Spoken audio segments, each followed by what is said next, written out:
My brothers and sisters, Yali Madat, I hope all continues to be well with you.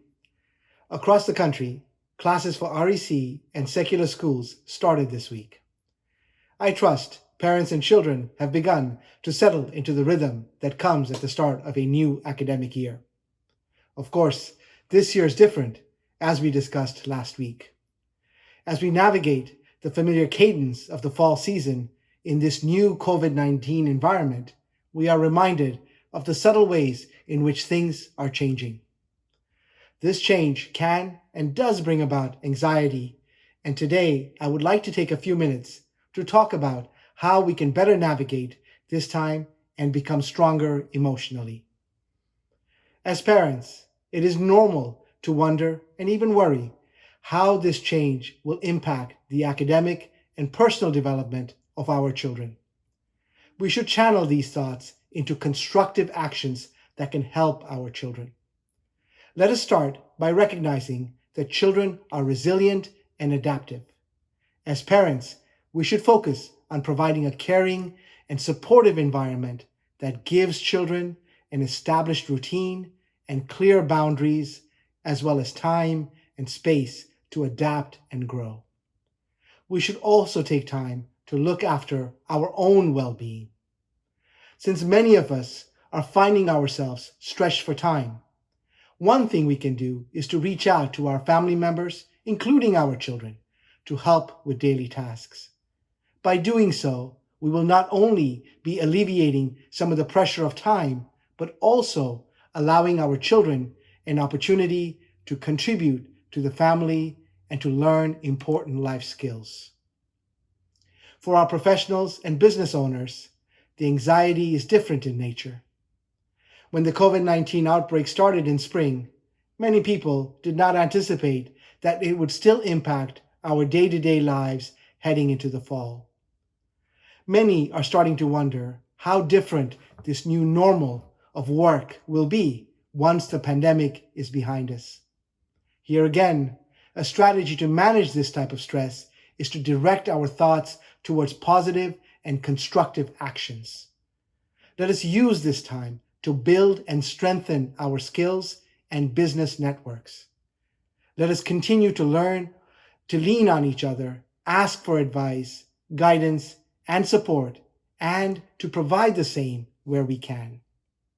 Change always brings about opportunities.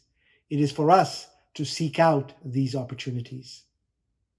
Jamaati members of all ages and backgrounds are dealing with many different types of anxieties. Even our older adults have spent much time at home, are missing Jamaat Khana and their previous pace of life. In today's episode, we have worked with members from the Al-Khan Social Welfare Board and wellness professionals in our Jamaat to identify ways in which we can use mindfulness to not only deal with anxiety, but also to become stronger emotionally. We hope you will find this episode to be helpful. Of course, if you need to connect with someone, you can always reach out to our Social Safety Net or SSN and confidentially connect with an SSN professional. You can do so by calling the Access Help Desk. On the topic of Jamaat Khanas, we continue to closely monitor COVID-19 related conditions, news, and guidelines affecting each USA Jamaat Khana and the impact on reopening Jamaat Khanas safely. As mentioned previously, a key driver in determining if a Jamaat Khana can be reopened is the safety and security of the Jamaat. Based on the current situation, we believe it is prudent to continue to temporarily delay the reopening of any Jamaat Khanas at this time. We will continue to provide the Jamaat with regular updates on this matter.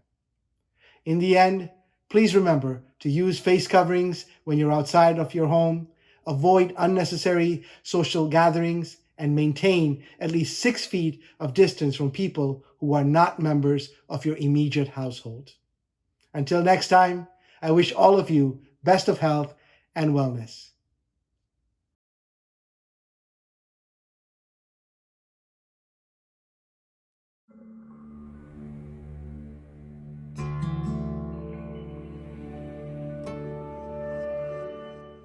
Yali Madad, what a time to be alive. If you would have asked me earlier this year if I thought I would be addressing my fellow brothers and sisters virtually, it would have been hard to believe. And yet, here we are, in some ways, more connected than ever. While there are definitely blessings during this unprecedented time, I have also heard many stories from our Jamaat about loss of income, loss of health, and loss of planned milestone celebrations, such as weddings, baby showers, and graduations. Many of us are feeling a general loss of normalcy. Personally, I miss the small things like going to a restaurant and having a meal with family and friends. I miss hugs, which used to be considered the simplest way to show care, now potentially an unhealthy act. There are many of us going through a difficult time. This year has brought many burdens to bear economically, politically, biologically, and socially. While we must remain hopeful and find moments of gratitude in most difficult times, it is also important to acknowledge that this is hard. Whether we are grieving the loss of loved ones, loss of income and financial stability, or the loss of our old way of living, it is important to know that we are not alone. Grieving is normal. A heightened sense of anxiety and stress is normal. Many of us cope with feelings of stress and anxiety in different ways, some of which are healthy and others which are not constructive. Many of us turn to our community for comfort, and I am here to tell you that despite our physical distance, the Smiley community will always be here for us to lean on. As Malik Talib, chairman of the Smiley Leaders International Forum, reminded us on Navroz, physical distancing does not mean social distancing. We must stay united as one Jamaat and support each other. This virtual platform is one way for us to know that we are not alone. There are several tools we can turn to for strength as we cope with this difficult time. First is prayer. For many of us, this provides a sense of immense comfort. While I know that we are missing the ability to go to Jamaat Khana and pray with our brothers and sisters, we can always turn to prayer for peace.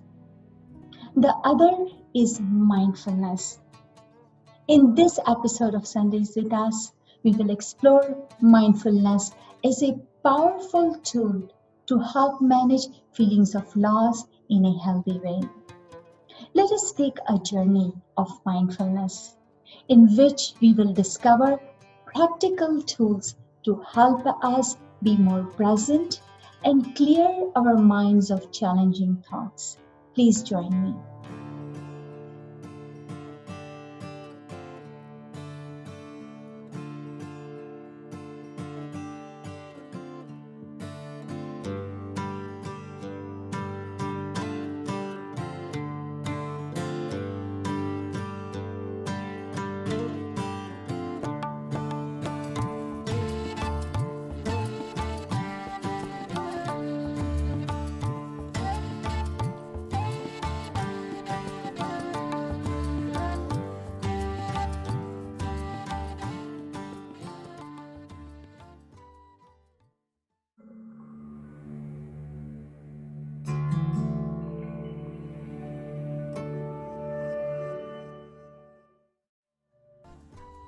A wealth of information creates a poverty of attention. Hello! Thank you so much for joining us this Sunday afternoon. My name is Nilima Kurji, and I will be your guide into the practice of mindfulness. Currently, I work in private practice in Dallas. As a mom, I've had my fair share of moments when my children have called me out for not being fully present. Mom, back to earth is what they say. On a personal and professional level, I can attest to the power of mindfulness and also to the ease of just drifting away.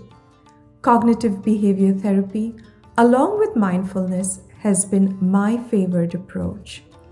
I have seen the amazing transformation in clients who went from debilitating anxiety about their future to overwhelming sadness about their past to calmer and happier lives by just practicing a few minutes of mindfulness regularly.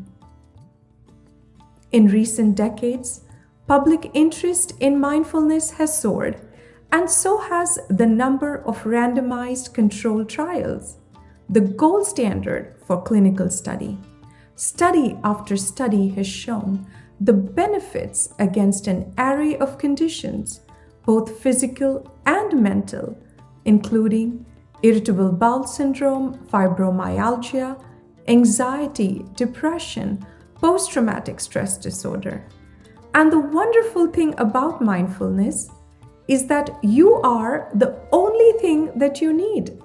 Mindfulness की खूबसूरती ये है कि इस पर अमल करने के लिए आपको सिर्फ अपने आप की ज़रूरत है। माइंडफुलनेस प्रैक्टिस करना हमारी सीनियर्स के लिए काफ़ी फ़ायदेमंद है। ये करने से हमारा ब्लड प्रेशर कम हो जाता है, हमारा डाइजेशन इम्प्रूव होता है।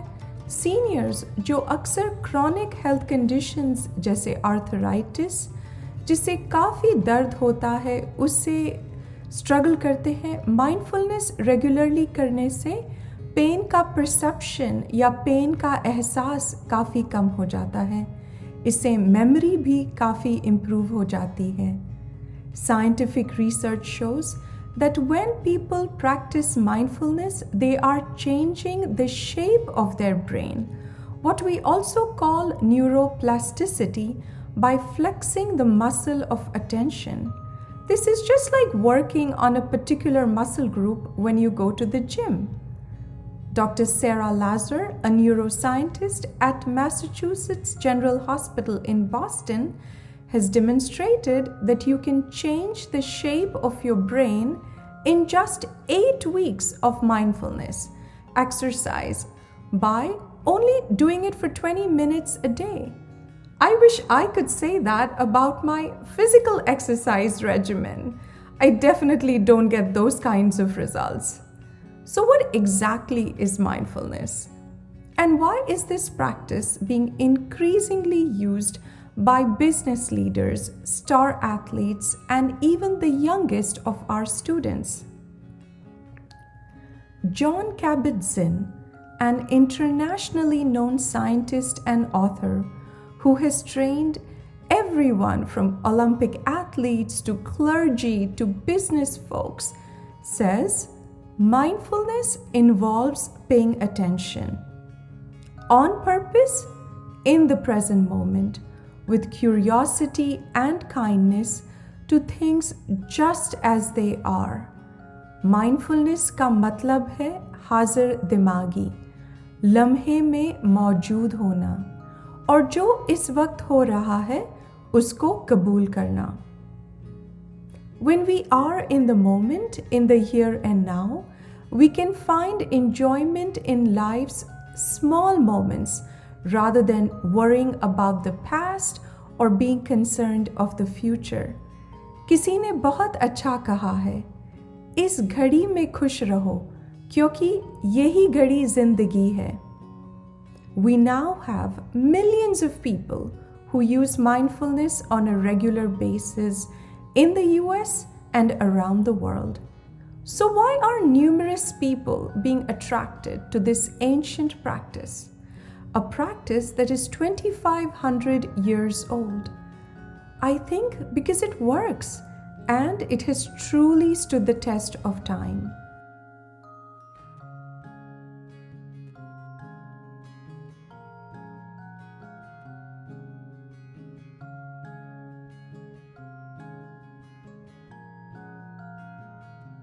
बिल गेट्स जो माइक्रोसॉफ्ट के फाउंडर है, वो कहते हैं पहले मैं भी माइंडफुलनेस को लेके काफ़ी शकी हुआ करता था, पर अब मैं हफ्ते में 2 या 3 मरतबा फॉर्मल माइंडफुलनेस की प्रैक्टिस करता हूँ।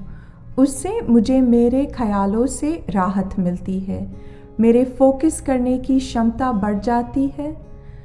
Just imagine the stressful days Bill Gates must have at work. Calming his mind and being present fully must not be an easy task for him. And yet, he is able to achieve this by his mindfulness practice. We also have a testimonial from the late, great superstar athlete Kobe Bryant, who has said, "I practice mindfulness every day. It prepares me to face whatever comes next." He has said, "If I don't, I feel like I'm constantly chasing the day as opposed to controlling the day." He is considered one of the greatest NBA players and says sleep and mindfulness is the secret to his success. Here are some simple ways in which we can add this superpower to our lives. First, पहले तो आप ध्यान दें। ध्यान देने से हम चीज़ों को एक नए नज़रिए से देख सकेंगे। हम हमेशा चीज़ों को बदल नहीं सकते, पर हम अपनी सोच बदल सकते हैं। Pay attention. It's hard to slow down and notice things in a busy world. Pause. Notice the sights, the sounds, the smells around you. Tune into your feelings in the moment and observe where your thoughts are taking you. The gift of mindfulness is to step back and get a new perspective. We cannot change every little thing that happens to us, but we can change how we experience it. Secondly, live in the moment. लम्हे में जिए और कोशिश करें हर जो चीज़ हो रही है उसको आप एक्सेप्टिंग और ओपन माइंड होकर देखें। Try to intentionally bring an accepting and discerning attention to everything that you do. There is a beautiful quote attributed to Maulana Jalaluddin Rumi that goes, "Look past your thoughts so you may drink the pure nectar of this moment." Mindfulness encourages us to respond to the here and to the now rather than to our thoughts. हम अपने ख्याल नहीं हैं क्योंकि ख्याल आते और जाते हैं। If I have an angry thought, I don't have to act on it, but I can curiously observe the feeling and my thoughts around it in a non-judgmental way and let them pass. ये ज़रूरी है कि जितनी दया और मोहब्बत हम दूसरों के लिए रखते हैं, हम उतनी अपने आप के लिए भी रखें और मुश्किल वक्त में हम अपने आप को भी encourage करें। Additionally, accept yourself. Treat yourself the way you would a good friend. Be compassionate and encouraging to yourself. When you are harsh, ask yourself, would I treat a friend or a loved one this way? Another aspect to mindfulness is to focus on your breathing. In the midst of challenging moments, the power of breathing, voluntarily inhaling and exhaling to control our breathing rhythm has been known and used throughout history. We know that slow and deep breathing can calm our nervous system by reducing our heart rates and activating the calming or the parasympathetic nervous system. In this way, our bodies become calm and our minds also become quiet. हमें पता है कि soldiers को आज भी मुश्किल वक्त में कहा जाता है कि आप धीरे धीरे सांस लें ताकि आपका नर्वस सिस्टम स्लो हो सके, आपका हार्ट रेट स्लो हो सके और आप ठीक से सोच सके कि इस मुश्किल वक्त में से कैसे निकलना है। आइए हम मिलकर विजुअल ब्रीदिंग एक्सरसाइज करते हैं।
There are lots of different breathing techniques we can practice.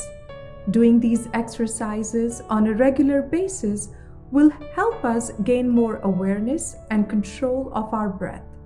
We may experience additional benefits such as deep feelings of relaxation, better sleep, and more energy. This short exercise definitely made me feel a lot more relaxed. Mindfulness is surrounded by many misconceptions. Many people think that mindfulness is taking the time to rest and to relax. Actually, it's quite the opposite. When you are mindful, you are actively paying attention to whatever activity you're doing during the day. Moment to moment, you are being mindful. One can choose to have a formal mindfulness practice that one does at a particular time each day, such as a body scan or a visual breathing exercise, but mindfulness can be practiced anywhere and at any time. The key to embodying mindfulness is to actually turn into a keen observer. Using our 5 senses, sight, sound, smell, taste, and touch, we can take in the world around us.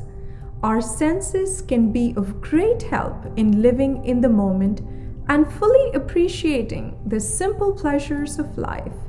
A simple home-cooked meal to the warmth of the sun on our skin on a summer day can make us feel so alive. हम अपने 5 senses के द्वारा जिंदगी की simple खुशियों की तारीफ कर सकते हैं। आइए देखते हैं कि हमारी जमात में लोगों ने अपनी रोज़मर्रा की ज़िंदगियों में माइंडफुलनेस कैसे शामिल किया है।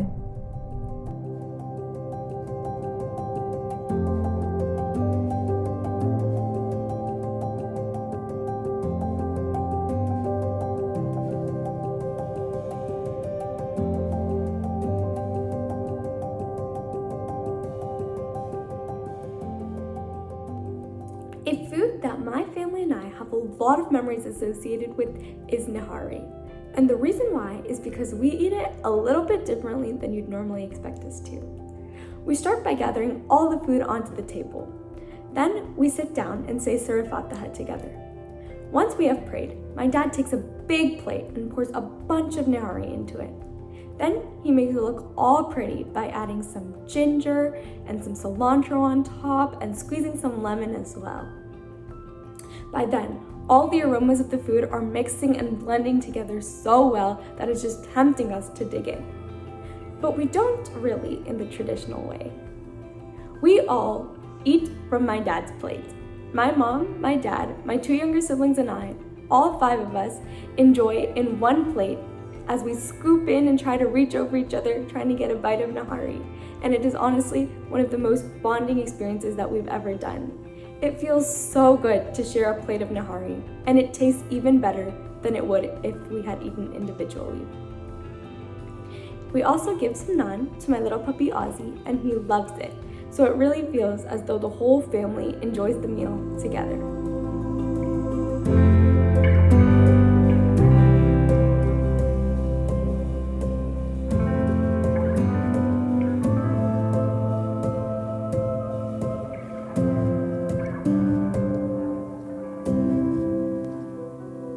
On a warm and sunny day, when I step outside of my house, one of the first things I notice is the strong smell of the grass and the flowers in my front yard. This takes me back to a memory from one of my travels to Spain. My family and I visited Alhambra in Granada, Spain a few years ago. It was filled with lots of greenery and beautiful flowers. Taking a moment to reflect on this memory helps to start my day off in a vibrant mood.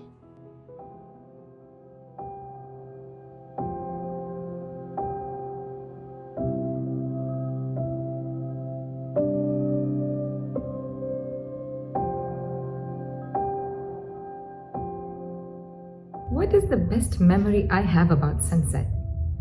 On a vacation last year, I actually got a chance to enjoy the sunset on a beach. It was a visual treat for my eyes. The sky looked majestic. It was amazing to see how the light from the glowing sun was reflecting on the water and making it shine and sparkle. In that particular moment, when I looked up, I realized the clear blue skies were now so colorful. They were depicting variety of colors. It was a blend of orange, yellow, and red. As the sun started to set, the colors kept changing. It made me think of God's creativity. It was as if the God is painting a beautiful canvas. It is up to us to sit back and enjoy that moment of beauty. It just looked so serene and peaceful. It made me happy. It made me realize that no matter how tired I feel, no matter how busy my day was, it can always end beautifully if I connect it to nature and God. That's, I think, the most beautiful memory I have about sunset.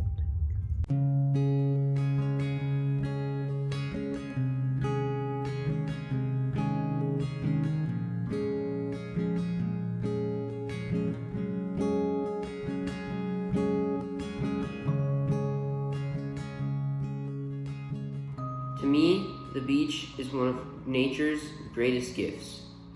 It has many awesome characteristics, like the sand, the sun, and depending on what time of day you go, you can see the sunrise or the sunset.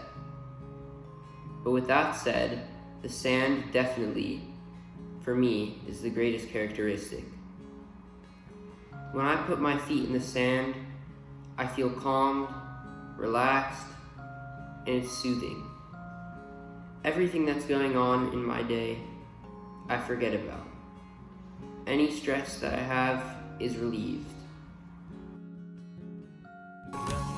पथराओ सखी फूल पथराओ सर्वे मलीने आज खुशियों मनाओ रंग पथराओ सखी फूल पथराओ सर्वे मलीने. I've been here since past 5 years. One thing I missed the most about being home was Khushali celebrations. And the best part was the preparations of Khushali celebrations. The lights, arena, decoration, refreshments, and everything about it. I miss them all. Since I was the part of Smiley Scouts group, it was our responsibility to get everything done before Khushali Day. Now I realize how amazing those sleepless nights were. The more we used to work, the more we get excited.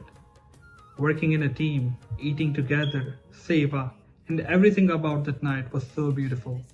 I recall not caring about my phone and Instagram stories back then. I'm glad I've stored all these memories in my heart. They take me back where I belong to and connects me to the happy moments of my life. Who is so certain that they will get another moment that they can confidently skip over this one? Thank you so much for sharing your stories with us. It was so inspiring to see the many different ways in which our Jamaat is practicing mindfulness and garnering its benefits. while using their different senses to appreciate the world in which we live.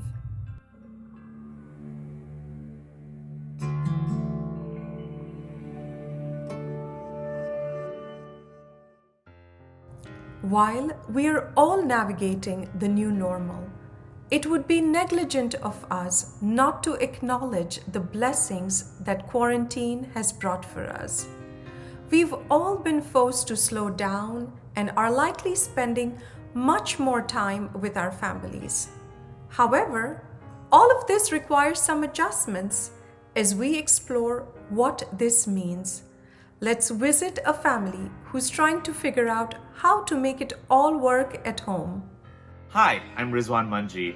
I just wanted to share a little video that my family and I made about our experience the last few months. We're doing great. Come on, let's play! Pillow fight!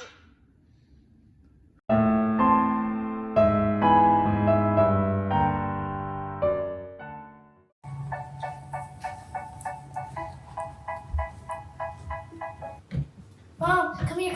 Look.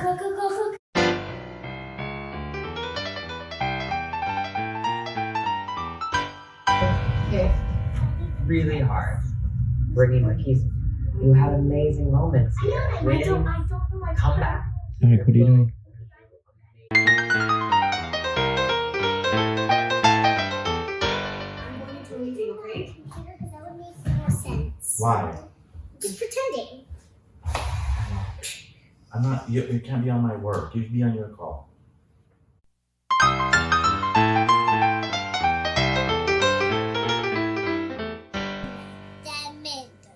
Them know.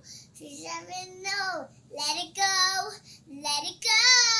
Can't hold it back anymore.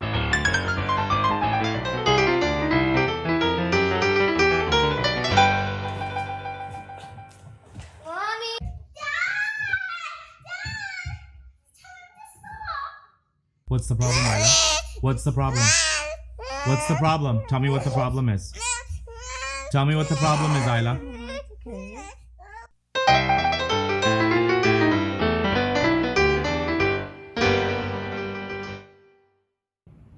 Guys, you need to go to bed. Guys, Arik and Ayla, you need to go to bed. Arik, listen to me. Arik, you need to go to bed. Okay, 1 second. I need to do something. Not 1 second now. Honest. I'm looking at all the little things. Go to bed. Go. No. Ayana, I'm not telling you again.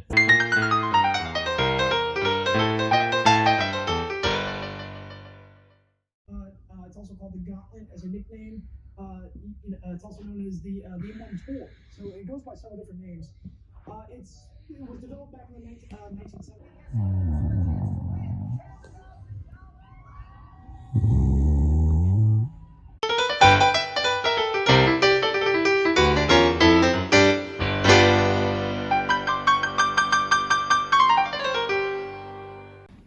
Is COVID over yet? I'm leaving.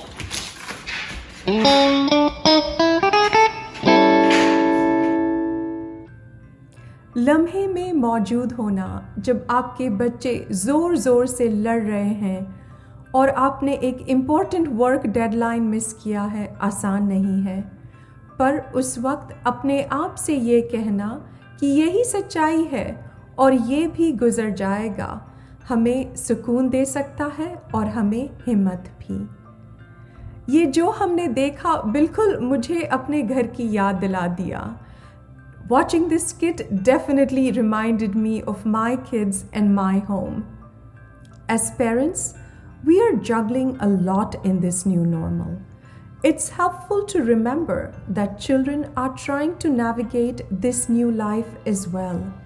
Instilling mindfulness in children creates healthy habits that help them cope with stress in a healthy way throughout their lives.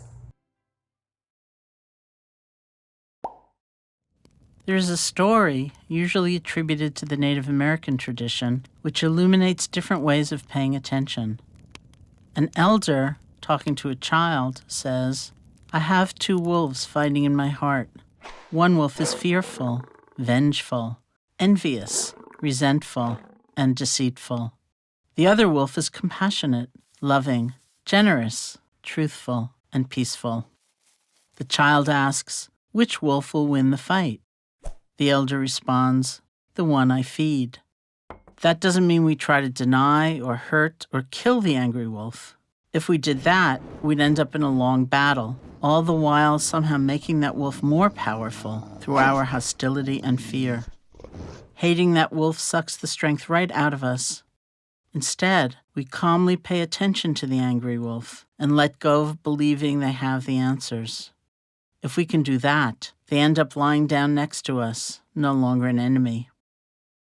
We help strengthen the kind and loving wolf, giving it nourishment and support so that we can follow it. That peaceful wolf can become our steady companion and show us the way through all kinds of different life experiences.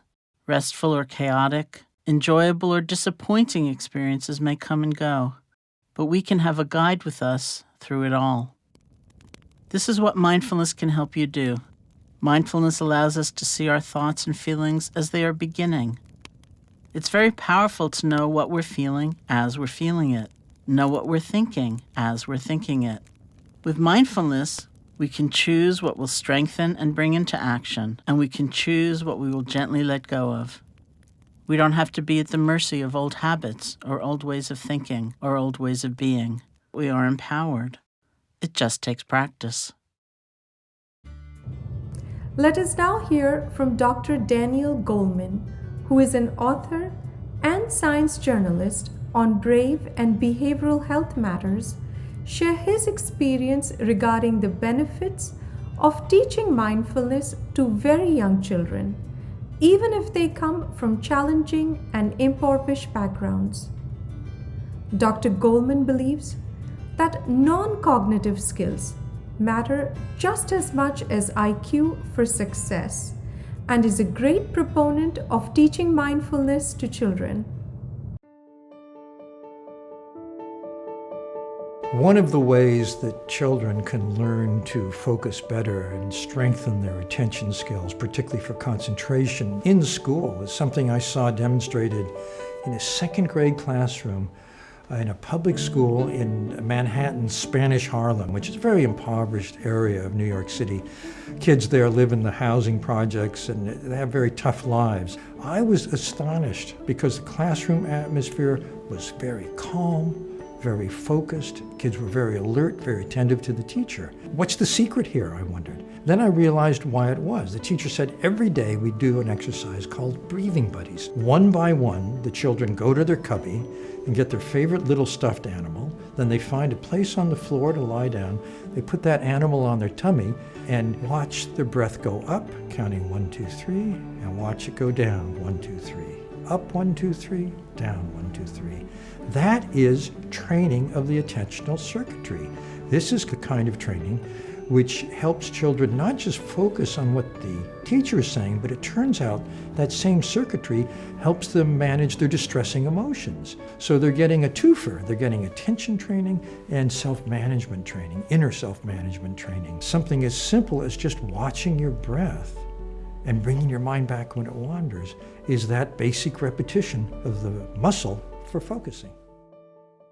Many teachers who have been trained in mindfulness report calmer classrooms, more attentive students, and more effective learning. Additionally, we know that mindfulness helps in emotional regulation.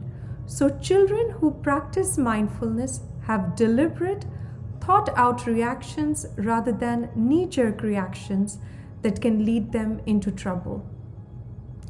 जैसे कि हमने video में देखा, teachers जो mindfulness अपने classroom में अपने बच्चों के साथ यूज़ करते हैं, वो कहते हैं कि ऐसा करने से हमारे क्लासरूम ज़्यादा शांत और हमारे बच्चे ज़्यादा ध्यान दे पाते हैं और हम ज़्यादा बेहतर पढ़ा सकते हैं और हमारे बच्चे गुस्से में आकर चीज़ें नहीं करते, वो सुलझे हुए डिसीजंस लेते हैं और एक्शंस जिसकी वजह से वो तकलीफ़ में भी नहीं आते. As for parents, they are a child's first teacher and may remain their best teacher throughout life. Importantly, how we speak to our children becomes their inner voice. As parents, perhaps the most precious thing we can give our children is the gift of our full presence in the moment. As we become more aware of our own needs, we can decode and address the needs of our children. Is a tantrum because of hunger or boredom or stress? This helps us to parent with understanding and compassion rather than getting mindlessly caught up in reactive, on the surface behaviors with our children. Here are a few ways to be more mindful as a parent. Make space for just being every day. Our lives are only lived in moments. Mindful parenting depends on being more present. Put down distraction and devote your full attention whenever possible. Intentionally decide which moments of the day this will be possible, whether it is at the dinner table or when you are asking your child how their day went. As parents, we are often overscheduled, living our lives on empty and in a constant state of low-grade stress.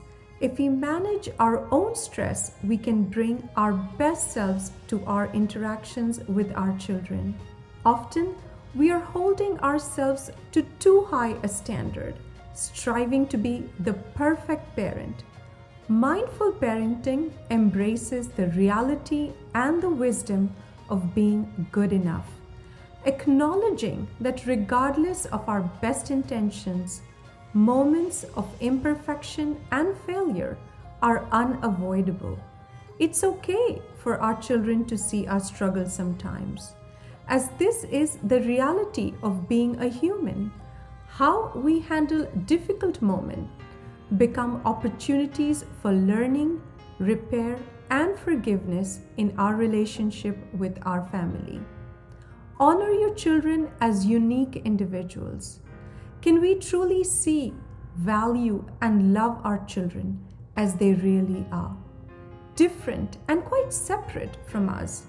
Can we give them the space to be who they are, unique individuals? What they need and what we need can often be quite different. The idea is to learn to acknowledge and address all these needs with more understanding and grace. Our children are in need of our unconditional love, but we cannot give them what we do not possess for ourselves. Therefore, we must first begin with ourselves, experiencing kindness, compassion, and self-acceptance.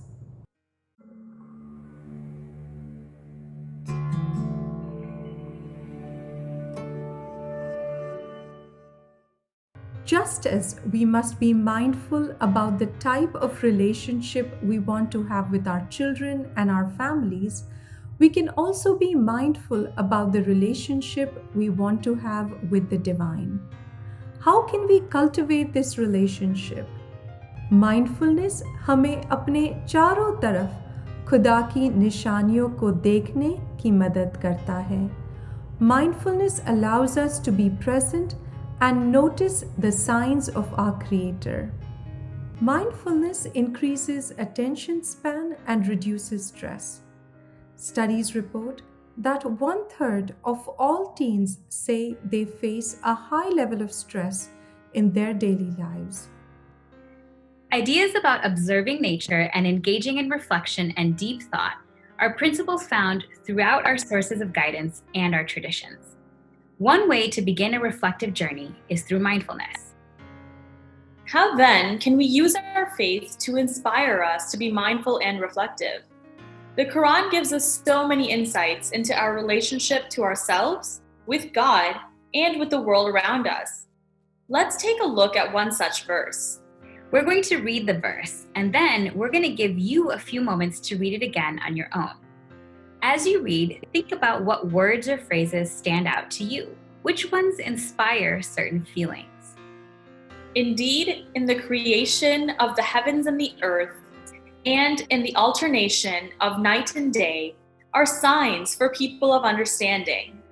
Those who remember Allah standing or sitting or reclining, and who reflect on the creation of the heavens and the earth, saying, "Our Lord, you have not created this in vain. Glory be to you." So Zara, what do you think of this verse? Did anything stand out to you? Yeah, the first thing that jumped out to me, Hina, was the mention of that first sign, the alternation of night and day.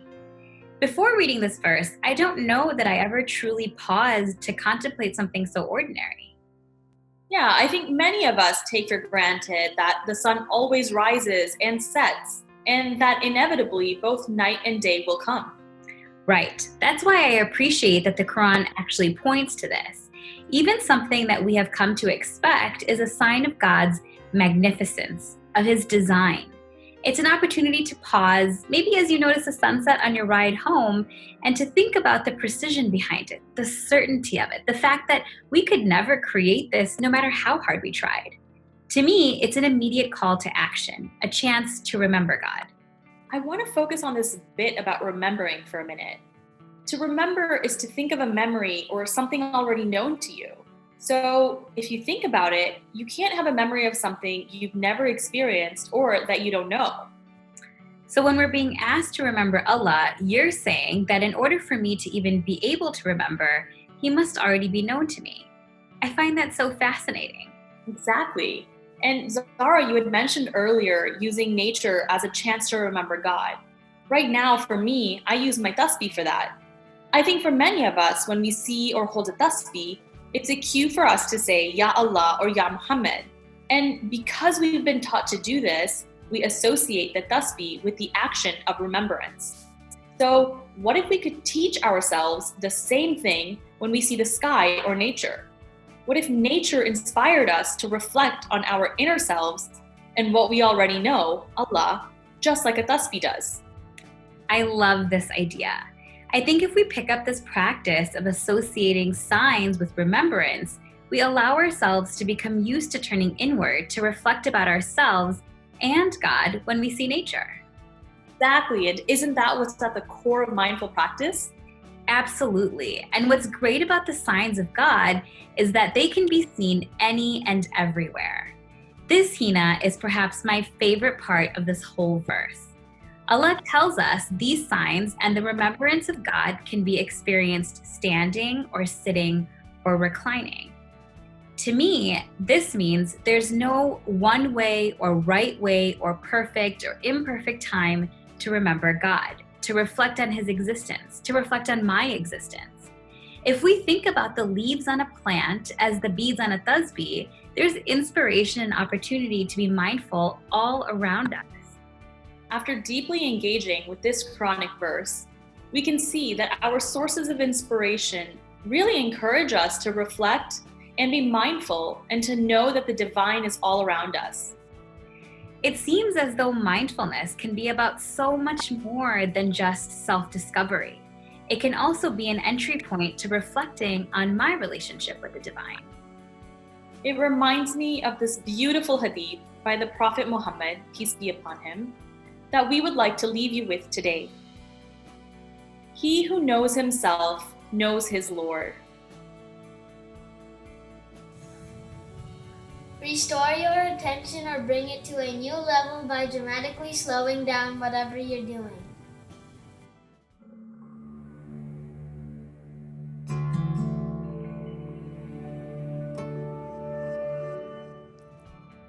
Helping our children to manage their stress in a healthy way from a young age is one of the best gifts we can give them. Yali Madet. My name is Dr. Sonia Bhatia. I'm a psychologist and a licensed marriage and family therapist. I have a private practice in Orlando and I work with individuals, couples, and families. What I'd like to show you today is one of the techniques that I use with my couples because I think it'll tie really nicely into the mindfulness that we are studying today. So when couples come to me, they say, we're not getting along, we're not communicating, we're arguing. And what I remind them is that each one of you is responsible for your own behavior. You can never say that you made me so angry. You can never blame the other person for how you behave or what you say. We are always responsible for our own behavior. And to be responsible for your own behavior, you have to know how you're feeling and you have to be able to control it. So as you have heard today, the mind and body are connected, and when we get angry and upset, we can feel it in our body. So I teach my couples how to become aware of their mind and their body throughout the day so that they can practice being mindful, so that when they're in an argument, they know what to do. Because it's really hard to be mindful in an argument. Okay, so here's what I ask my couples to do. I say during the day, when things are calm, you're going about your ordinary business, check in with yourself. Ask yourself, how am I feeling?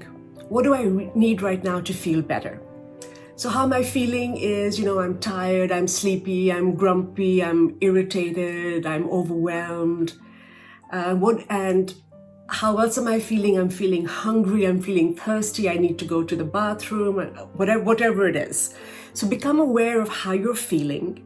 And the second question is, what do I need to do right now to make myself feel better? So I need a timeout. I need to listen to music for a little bit. I need to smile. I need to say my tasbih. I need to go to the bathroom. Whatever it is that I need right now to make myself feel better, to bring myself back to center. So during the day, practicing how to be aware of yourself and how to regulate yourself, because ultimately, we are always responsible for the way we behave. This is a great technique for couples to practice and to teach their children as well. And I tell my parents, if you are feeling grumpy, tell your kids, Mummy is a little grumpy right now, bete abhi baat nahi karni, baad mein baat karenge. Give me 5 minutes, right now I'm tired.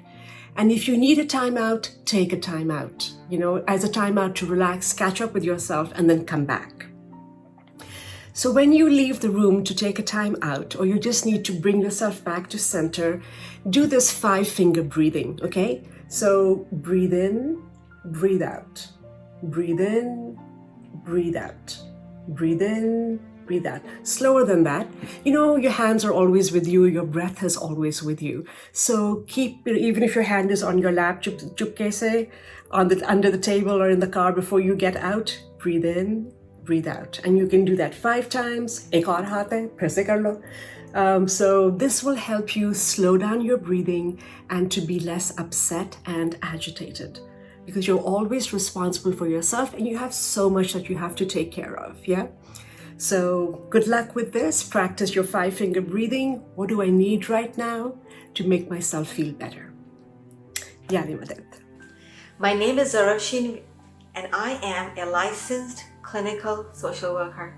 And I must say, conducting therapy at the Dallas County Jail based on mindfulness with the ladies that were incarcerated due to addiction, prostitution, theft, and sometimes murder validated every single day that I had chosen the right profession, and that focusing on mindfulness is where the impact was being made.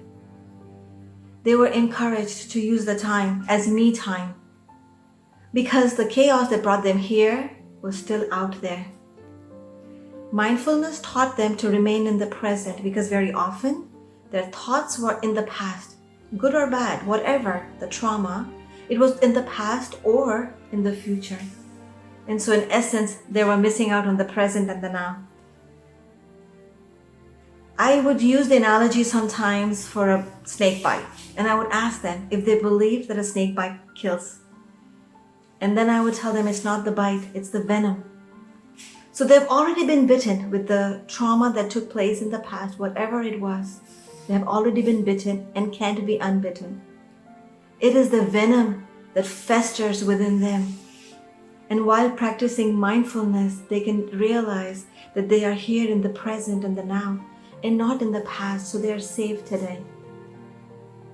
With mindfulness, they were able to deal and process guilt, shame, the trauma in the past, and build resiliency. One of the techniques that I taught them for mindfulness was called grounding. Very simple, where you use 5 senses. So I would ask them to look around themselves here and find 5 things that they could see, 4 things that they could touch or feel, 3 things that they could hear, 2 things that they could smell, and 1 thing that they could taste. That absolutely brought them back to the present and the now. Grounded right here, that I'm safe here, not where the thoughts are. And I hope that this will help you as well when you catch yourself being in the past or the future, to bring you back to the present and now.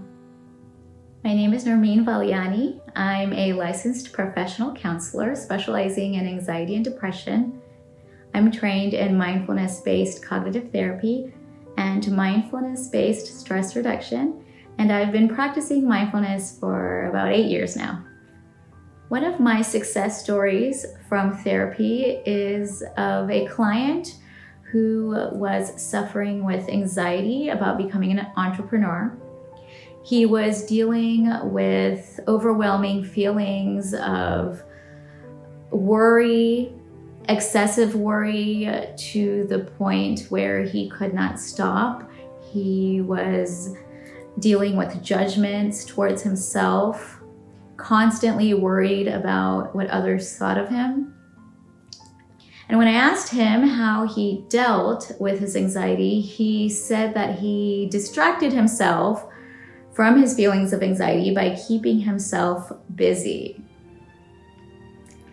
And so we began to practice sitting with these uncomfortable feelings, just allowing the feelings and sitting with the discomfort. And what he learned was that the more he fought with the feelings, the more he resisted them or distracted himself and did not deal with the feelings, the more anxious he felt. And as we began to regularly practice sitting with the discomfort, he started to be able to create this space where he was able to feel other feelings besides anxiety. I'd like to share one of my most favorite mindfulness exercises, which I use on a regular basis, and it's called a gratitude list. And this is a grounding exercise. A grounding exercise requires your focus and attention, which then brings you into the present moment. And so what I like to do for my gratitude list is I write, I am thankful for, at the top of the page, and then I list 1 through 10.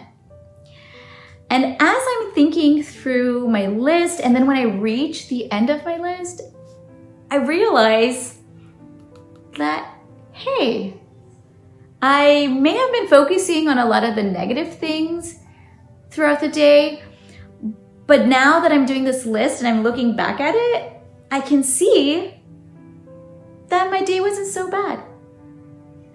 And so it really helps to shift the focus from the things that didn't happen or the negative things that happened throughout the day to the positive things, to those small, ordinary moments that really make up life. Clinicians are knowledgeable about mindfulness practice and its benefits as they use it in their personal and professional lives. Let us now hear from Dr. Umaid Ajani, who isn't a mental health clinician, but for whom mindfulness was an important practice during a very difficult time in his life. Ya Ali Madad. My name is Umaid Ali Ajani, and I'm a physician epidemiologist, practiced in this area for over 2 decades.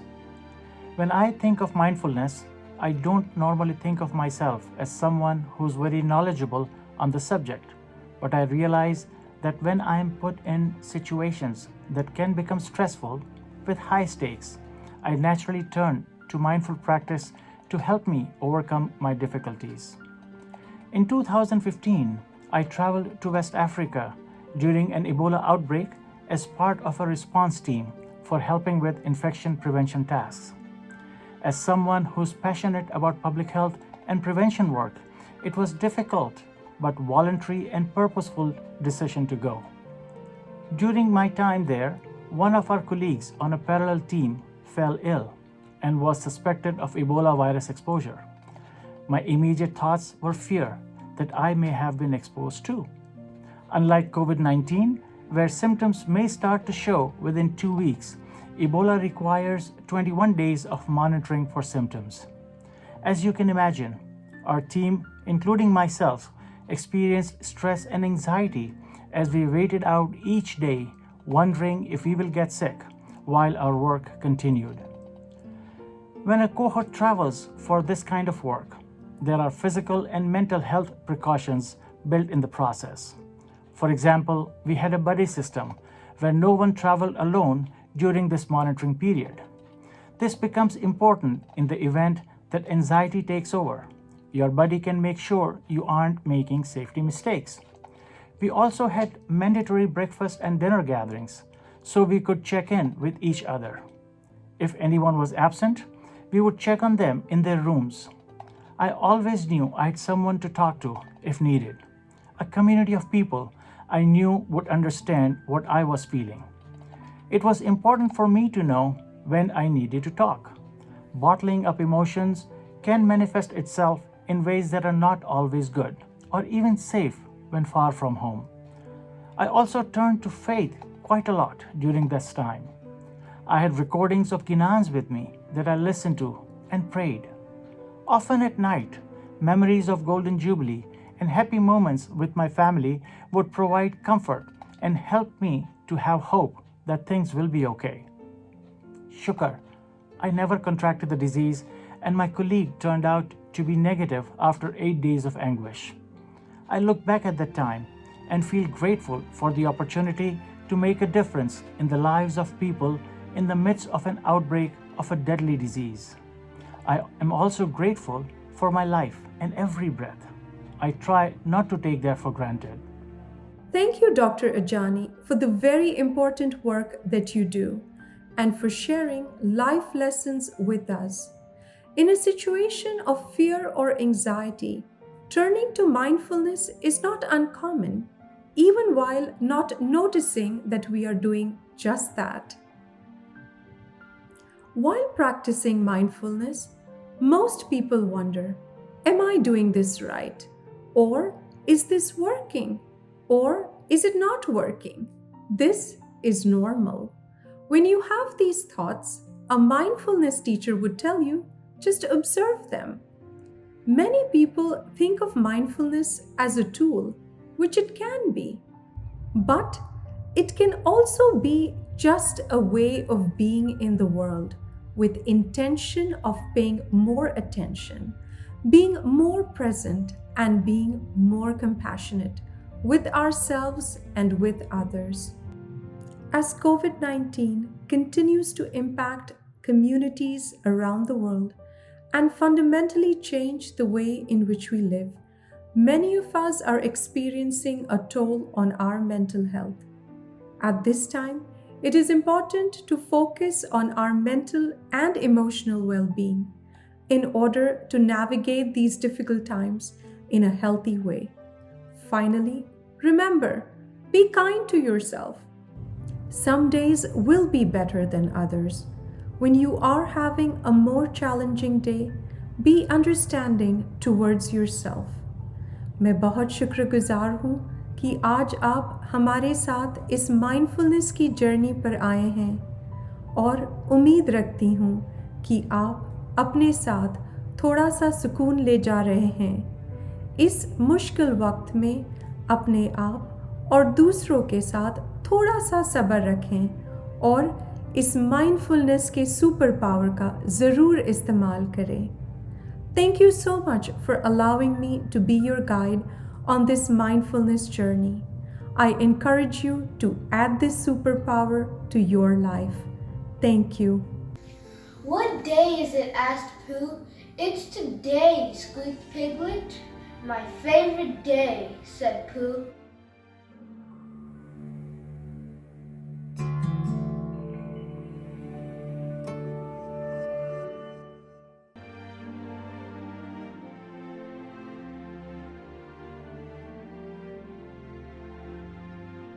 I was just practicing mindfulness by focusing on my breath. It's so easy to put into practice. I hope you are able to use these helpful tips as you go through your own journey of mindfulness. Whether we are facing quarantine during COVID-19 or any other problems in life, mindfulness can help us deal with these issues. Our beloved Maulana Hazri Imam, with a smiling face, addresses problems so eloquently. What does it mean to live life courageously? There are many ideas to take from this, one of which can be to simply be aware of how we are feeling rather than to avoid it. Maybe living courageously means to look our problem in the eye and say confidently, this too shall pass. Human beings are resilient. In times of strife, we become creative. We learn to find gratitude in the smaller blessings that we were once too busy to notice. To get out of the house, enjoy some personal time, and to get some exercise, I have been going for many walks in my own neighborhood. I realized I never used to have time to do that. Such simple activities such as noticing the fresh air I'm breathing or stopping to smell the roses have now become important rituals of mine. In these small moments, I'm able to turn my grieving of loss of normalcy into small moments of gratitude. I pray that you find courage to face your feelings and turn your doubt into a strong belief that this too shall pass. And when it does, let's enjoy a cup of Jamaat Khana chai that we miss so dearly. Yali Madad. And I think it would be foolish to believe that there are no problems. Life is made of problems. They occur every day to just about everyone around the world. And I think that it is important that we should simply accept that that is life. And we must live it fully and courageously.